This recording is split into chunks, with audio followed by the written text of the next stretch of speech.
Welcome back to another reading and correcting of Shattered Salvation with me, Kindar, the Tiger Writes, and Ty, the Tiger Supervisor. If you want to listen to these live, it's every Tuesday morning, 8 a.m. on Twitch. And today we are doing chapter 27. The room felt cramped, even if it was only Alex and Victor in it. Tristan had left them as soon as Victor had returned with the information and whispered a reminder to Alex that if he so much as touched Victor, Tristan was going to have words with him. The warning did nothing to calm Alex's desire to do the lawman in. Tristan didn't protect people from Alex. He pointed at them for him to kill. It wasn't like Alex had expected to see the lawman again, even if he'd agreed to help. Of course, he hadn't expected Tristan to agree to Victor's request to start with. I need to go to the precinct, Victor had said, holding a data chip Alex had been forced to give him with the recording of the fabricator's theft. Vic, this is... Victor had glared at Tristan. You know I can't access the database from here. The two of you have seen to that. If you want me to get you to get you answers, I have to go there. Tristan had seemed unsure, and for an instant Alex thought Victor was actually, somehow, putting him off balance. But then he'd noticed the eyes and settled down. Tristan was still in control. This was a mask. He put both hands on Victor's shoulder. Can I trust you? We have issues, I know that, but this is bigger than us. When it's over, I swear I'll let you take me in. I'll answer for what I've done, but once everyone is safe. Alex had been amazed that Victor bought it. In one phrase, Tristan had reminded him of what was at stake and offered him his redemption, and the lawman had brightened. Victor had to know it was an act. He'd been at the receiving end of Tristan's acting before, but as far as Alex could tell, he'd been pulled in. Tristan wouldn't turn himself in, and Victor would be left knowing he'd betrayed the law yet again. He'd have lost not only his chance at redemption, but any chances he'd had to rebuild his career. Maybe this time Tristan would do the right thing and have Alex kill the lawman. Victor had left and Alex had felt better, just the two of them, which was why he'd said something stupid. He's still alive. Don't. I think I'm entitled, for once, considering the number of times you've gotten on my case about leaving anyone alive.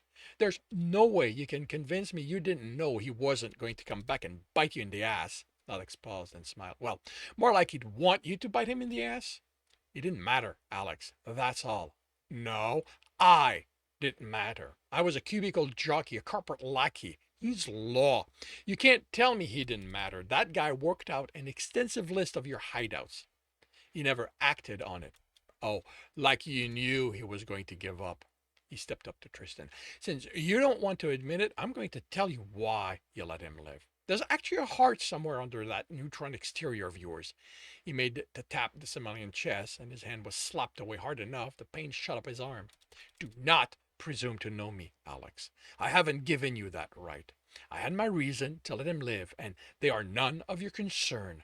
Just like I have my reason to let you live. Do not ever forget that. You live because I have use of you. Because I have a use for you and no other reasons. Tristan had thrown Alex on the bed and proceeded to prove his point by using him. He went at it for longer than usual, and he wasn't gentle about it. Alex hadn't minded. Rough was how he was used to it by now, and he suspected that if Tristan was ever gentle with him, he wouldn't know how to handle it. When it was done, Tristan had left him there, naked, sweaty, and basking in the afterglow. Alex could have stayed like that for the rest of his life, but Tristan had exited the shower and told him to wash up. Alex obeyed. When Victor returned, alone, he had a few names and places where they could be found. When Victor returned, alone, he had a few names and places where they could be found. Tristan had thanked him, hugged him, and whispered to Alex, if you hurt him, I will hurt you, and left. Alex had distracted himself by looking up those people. Victor's information was superficial at best. Alex built a complete history on them, the moment they were born, the kind of illness they'd gotten, where, when, and what they had studied and how good they had been, how many lovers they'd had, if they'd gotten any of them pregnant or had gotten pregnant, how extensive their families were, and how many accounts they had, with the amount of money they contained and where they existed. That had taken the whole of an hour to accomplish. He put the information on a secure node he and Tristan used for this purpose, and had found himself with nothing to do to this. Had found himself with nothing to do.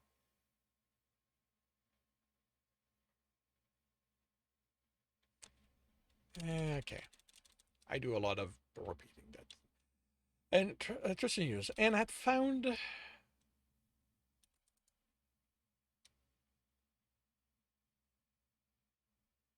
himself with nothing to do to distract. I'll need this one here. To distract from the fact Victor was seated nearly opposite him and that he was studying Alex. His presence reminded Alex that Tristan had shared something with the lawman, had shared this bed. I think Victor was the least of what he had to keep himself from doing. At least the man was silent. Alex connected to the computer to go coerce something. Was it worth it? Victor asked. Alex glared. As much as the interruption, as much for the interruption as for triggering the flood of emotion that question stirred. He almost crossed the little space separating them with the intention of burying each and every dagger he had on him, as well as in his pack, in the lawman's body. Okay, wait a minute. He almost crossed the line, the little space separating them, with the intention of burying each and every dagger he had on him, as well as in his pack, in the lawman's body. Okay. How dare he ask that question? Tristan's threat forced him to exert control over his emotions, and for once he was happy for all the training Tristan had put him through in that regards. When he was in control, he stood and approached the lawman. His control might not have been as total as Alex thought, because Victor shrunk back in his seat as Alex placed his hands on the armrest and leaned in. Worth it? What do you want to hear, Vic? Alex put as much as the hate as he felt for the man in the name. You want me to say you did the right thing by giving up the chase? You want to hear all the horrors I endured because I didn't stop? How Tristan tortured me, how he made my life miserable, how he broke my mind so I don't know what to do without him anymore? Is that what you want to hear? How lucky you are to be sound and safe in your normal life? Going after bad people like him, like me and him, making this little world safe. Alex could tell Victor wanted to break their staring. He wanted to say something, but Alex's anger kept him silent. Alex saw something in those gray eyes, and he remembered something Tristan had said to Victor. He pushed himself away and leaned against the dresser. Maybe what you really want to hear about is all the opportunities you missed out on. How every day you could have been pushed past what you thought was your breaking point, only to find there was something even harder underneath. All the sights you never knew existed. Committed atrocity you can only dream of in that most secret place in your mind. How you could be made to feel pleasure in ways you didn't think should be possible. Victor looked away. Well, which is it? Victor didn't answer. Alex went to his pack, took out a nutrient bar, then a second one, which he threw on Victor's lap. He watched him eye the silver package. The silver packaging with disgust. Alex felt better, calmer. He'd realized something by the time he finished his tirade. Victor was broken, but in a different way than Alex had been, still was. Alex had been broken by what Tristan had done to him, by what Luminex had put him through. But he'd been remade. He'd remade himself, had let Tristan remake him. He was nowhere near whole, though he doubted it was possible with all the cracks inside him, but he was as whole as something like him could be. Victor had never bothered picking up the pieces. He'd given up on chasing Tristan, but he hadn't done anything with his life. He'd stuck to a job that ostracized him, a place that had been compromised twice because of him. And Alex understood that Victor wasn't doing any of this because he hoped for redemption. He knew he'd end up losing in some way by the time this was all said and done. He was helping because in this moment, his life wasn't just shattered code. He could see structure, productivity, a possibility of moving forward. Alex could understand the hope that he could build on this momentum and make something of himself when Tristan was out of his life again. And Victor cursed himself for it. Alex cursed himself for it. He thought the men deserved something more than taunting. The truth, Victor, is that I don't have any answers for you. I can't tell you which one of us is better, has it better. All I can tell you is that this is my life, with all the horrible things I endure, all the amazing things I experience, the pain, the pleasure. I chose it, and I accepted the consequence of that choice. Victor looked at him with an intensity Alex wasn't prepared for, a yearning. Maybe he had been wrong, and Victor wasn't hoping to rebuild once Tristan was gone. Maybe he was hoping that Tristan would take him along when he left, take him away from all this. Don't. The word didn't have any anger in it. Alex no longer hated this man. He finally saw he had nothing to fear from him. It finally sunk in that Tristan had picked Alex over anyone else. For whatever reason, Tristan had chosen him. And so long as Alex made sure he kept up with Tristan, he wouldn't be discarded. Victor's jaw and hands clenched. The determination in his eye mixed with the anger of someone who'd been denied far too often. Don't come after us, Victor. You have no idea how costly that's going to be. You think are you willing to lose everything? You're not that. I won't be the one doing it. It's going to happen long before you find us again. Alex noticed the unopened bar in his hand and put it on the dresser. Come on, Victor, think about it. You know what mercs are like. The life isn't for someone who spent his life. The life isn't for someone who spent his following the rules, no matter how much he wants to abandon all of that deep down. You're telling yourself you won't be like them. You're better than that. You can continue living by the rules even as a merc. You're going to be different from the rest of them. Victor, the only different merc are the dead ones. Victor ripped the packaging off the bar and bit into it, glaring at Alex. He sighed. Trust me on this. You're going to bend those rules, then you're going to break them. You're going to start small. Theft. No one gets hurt with that, right? Then blackmail, just the people who deserve it. It's going to escalate until you're looking at a dead body at your feet, then 2, 3, a dozen. You'll have justifications at first. It was him or you. You didn't have a choice there. But don't worry, you won't be justifying for long. Soon enough, it won't matter the reason, and you won't care why you had to kill them. Alex looked at his hands. And if you're truly unlucky, you're going to start craving those fights. Those times when you can let loose and the bodies drop around you. They're going to relish those times. Close his eyes and try to catch his breath. Memories washed over him. So many faceless bodies, he'd lost count of them. Except for 2. Samsung, his first kill. The man who threatened to rape him. And the man in white who threatened to turn him over to the law. And it isn't even the worst of it. Alex opened his eyes and looked at Victor sadly. The worst will be the other mercs. How you can never trust any of them. If you work long enough with the same ones, you'll start to think they're different. That these men and women you can trust. That's the knife in your back that will hurt the most. Because you'll have forgotten that's always how it goes in the life. You get a knife in the back unless you plant one in theirs first. Victor's expression saddened. Not always. You have. Alex laughed bitterly. Tristan? You think that what I have here is forever? Victor, I'm living on borrowed time. I'm only alive so long as I keep up with him. The day I can't, he's going to toss me aside. I'm going to get a knife in the back. Or, more likely, considering this is Tristan, he's going to look me in the eyes as he takes the knife off my harness and plants it in my heart. He wouldn't do that to you. Alex sighed. Don't do that to yourself, Victor. Don't make believe something good can come out of this. I spent years doing it, and it didn't help. The determination in Victor's eyes intensified. Alex threw his hands in the air. Fine, have it your way. It's your life. I've already gone through it. He took the bar and unwrapped it. He pointed with it at Victor. But let me give you some advice. Make sure you're ready before you start chasing us. This, he indicated up and down Victor, isn't going to cut it. Mercs are going to take one look at you and they won't even bother laughing as they cut you down. There was some sort of standard when you joined the law, right? Some level of health you were expected to meet. Go back to that. He took a bite out of the bar and chewed. Do as much prep work as you can. There aren't a lot of real doctors out there, and the real ones charge more money than you'll ever earn, so you don't want to deal with them anyway. Not unless slavery appeals to you. The laws cover health treatment, right? Take advantage of that. Get everything done that will get you back to fighting form. If you're not opposed to them, get mechanical augments, good ones, not the back alley stuff.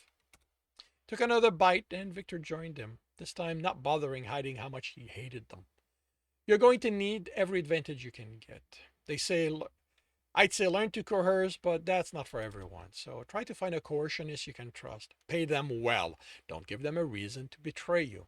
If you have any money left after that, start hiding it. Get a new ID, get a lot of them. You can't imagine how fast you burn through them. Alex smiled as he remembered Will and the crew of the Gully. Get yourself a crew. Protect them. Give them every incentive they'll want to protect you. But prepare yourself for the realization that being respected and being feared are basically the same thing. Alex took a breath. Once you have that, then you can consider coming after us. But I want you to remember one thing. Alex's eyes became cold. I don't share. The only way you're getting Tristan is over my dead body, and I'm not going to just lie down for you. I'm going to fight you. I'm going to fight you as if my life depended on it. You know what? That's going to be present. As if my life depends on it.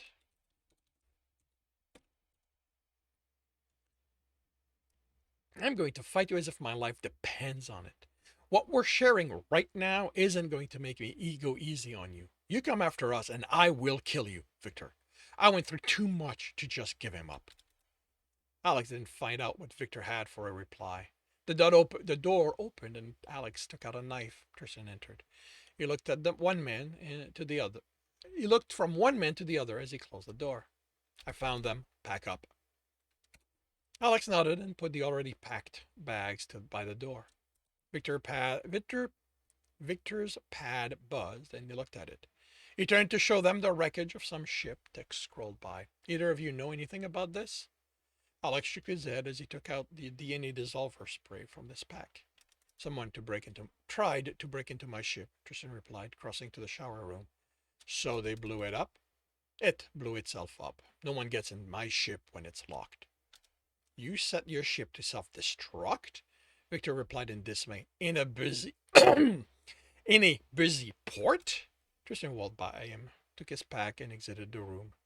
The explosion killed 8 people, the lawman yelled at the Somalian's back. Alex took his arm and led him outside. Rules, he said softly, bending and breaking. He went back in and sprayed everything with the dissolver. When he closed the door on the room, Victor was looking at Tristan, his shoulders square, back straight. This is it, isn't it? You got me to do what you wanted. Now you're going to disappear.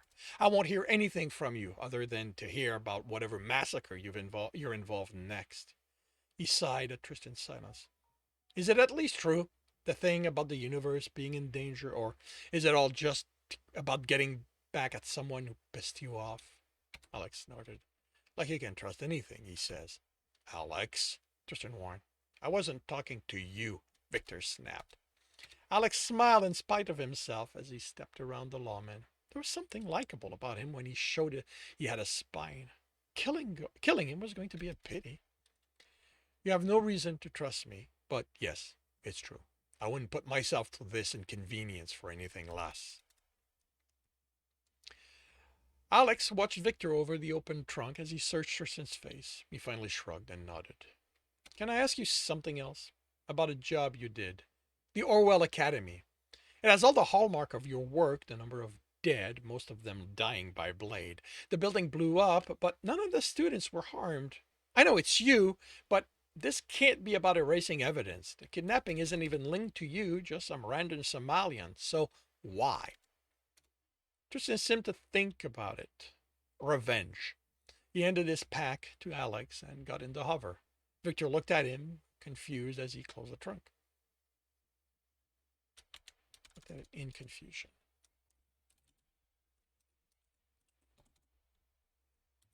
As he closed the trunk. Do yourself a favor. When you come after us, don't hurt kids. Alex got in the hover and Tristan took off. They merged into traffic. They merged into traffic in silence. If you don't kill him, I'll have to, Alex said. You will not touch him. He won't give me a choice. He's going to come after you, not to arrest you. He was hoping you'd take him away from he was hoping you'd take him away from what his life turned into. Tristan glared at him. If you push him to it so you can kill him, I will make you suffer. Alex snorted. Like I need that kind of aggravation. I tried to talk him out of it. It didn't do any good. After all these years, he still wants you. He still wants his Simon. Tristan smiled as he looked forward. Good. And this concludes chapter 25 of Shattered Salvation. If you are enjoying this, please leave a like. If you want to know when the next chapter is going to be up, subscribe and hit the bell. If you want to read the book as well as the other in the series, it and they are available on all major e-retailers. If you want to support me, that's on my Patreon, where you can also get access to just about everything I've written. And if you want to listen to these live, it's every Tuesday morning, 8 a.m. Eastern Time on Twitch. The links are in the note, and with that, I shall wish you a good day.